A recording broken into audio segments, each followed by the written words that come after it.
Welcome to the Full Tracy Money Audio Commentary. This is Owen Tracy recording, and it is 3:48 p.m. that is Central Time, and today is April 21st.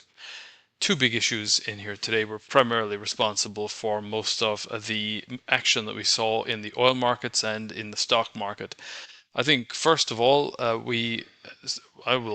thought that it was a done deal that JD Vance was going to be traveling to Pakistan yesterday. His flight never took off.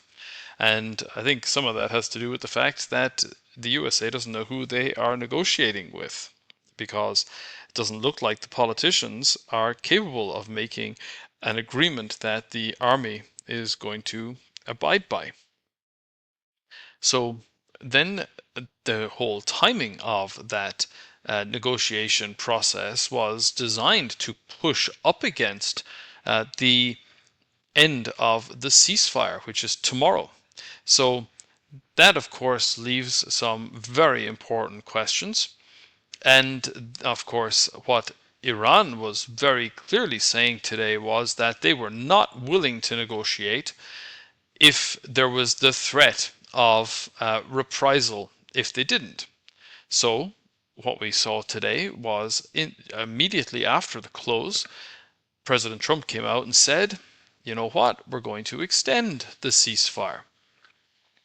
And oil prices are still up $3.79, but it's not above the $100 level, and there is a fighting chance that the price is going to be lower tomorrow.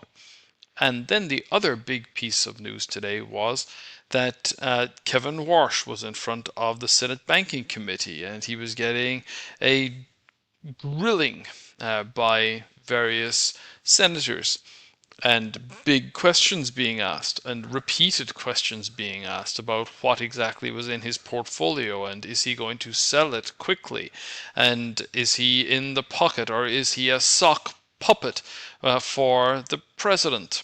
And of course, he just gave the same answer repeatedly, which is that he is going to dispense with, or I guess sell down his entire portfolio and hold cash equivalents. He's going to be independent, and that he wants to reform the Federal Reserve.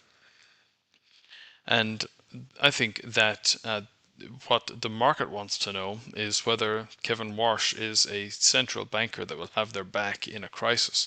We're not going to know that until there is a well-defined crisis.